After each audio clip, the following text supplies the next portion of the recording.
I think I've always been interested in Korea, but I think the real relationship started in about 2014 when I was introduced to a Korean curator called Hong Chol Choi.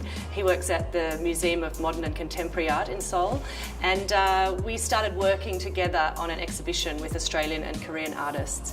And then in 2015 I had my first visit to Korea, so that's when it really began for me, and I was able to visit Seoul, Busan and Gwangju. I think for me, visiting Korea, the most beautiful thing was the way in Seoul the mountains are incorporated into the city. So everywhere you look, you see these beautiful mountains and the trees, and it's just a really beautiful way to set up a city. So I was really impressed by the way that nature and contemporary architecture came together. I love lots of things about Korea. I really like also the really modern things. So in the city, these incredible buildings that have the LED lights all over them. But I also love the more traditional artworks, such as particularly the ceramics, the beautiful moon jars. So yeah.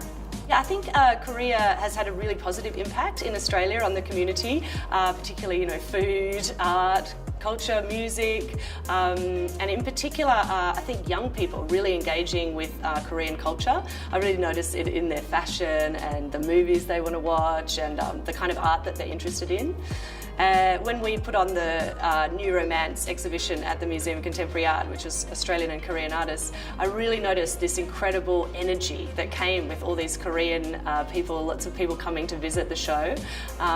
Yeah, and so I think it's been a really positive thing. I particularly love the food, of course, but yeah. I think there's some really interesting connections between Australian and Korean contemporary art.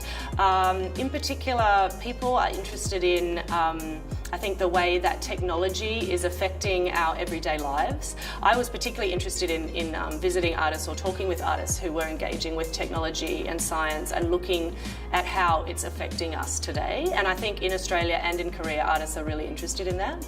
I also think a lot of artists in both countries are really interested in the environment. Whether that's depicting nature or whether that's asking questions about how we live in the environment today and environmental issues, so yeah. Well, it's very difficult for me to pick favourites because I love so many artists. I definitely love all the artists that were in the New Romance exhibition, but if I was going to talk about just a few artists today, I'd probably mention two artists from Korea, Kyungwon Moon and Junho Jun. They're very interesting artists to me. They create these wonderful video installation works, often kind of science fiction based, but looking at really important issues such as the environment and climate change. And they create these incredible immersive environments. When we showed their work at the Museum of Contemporary Art, people were so excited and would stay with their work for a really long time. I think it kind of takes you on a journey to a kind of another time and place. Yeah, so I think they're fantastic. Australian artists, oh, there's so many good ones, of course, that I know. But well, from that particular exhibition, I would say Justin Scholder is a really interesting younger artist. He came with us when we took the show to Korea, and he's working a lot in performance, but also with new media and video. And he creates these amazing costumes, and they kind of combine aspects of the natural world with things from the digital world and the spirit world, and he kind of brings these things together to create these wonderful, fantastic creatures. And I think it was really interesting for us to see how well it went in Korea. So there wasn't that much dialogue. It was mostly done through gesture, costume and movement. So there was a really good way to connect with people who possibly didn't speak the same language. So yeah, I would say he's a very interesting artist.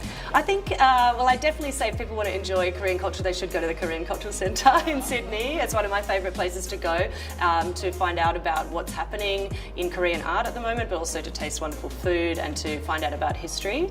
I also think Sydney's got an amazing Koreatown now. So the restaurants and food has just exploded in recent years. So I think that's something you can do. But there's so many suburbs now in Sydney where there's lots of Korean people living, and I think it's great just to get on the train and visit some of those suburbs as well. I loved learning Korean at the Korean Cultural Centre. It was really fun.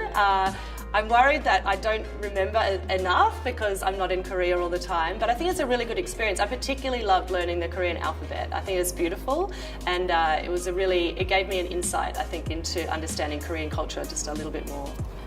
I would just say, yeah, get involved in Korean culture. It's really exciting. I personally am very excited in the art, the contemporary art that's coming out of Korea right now.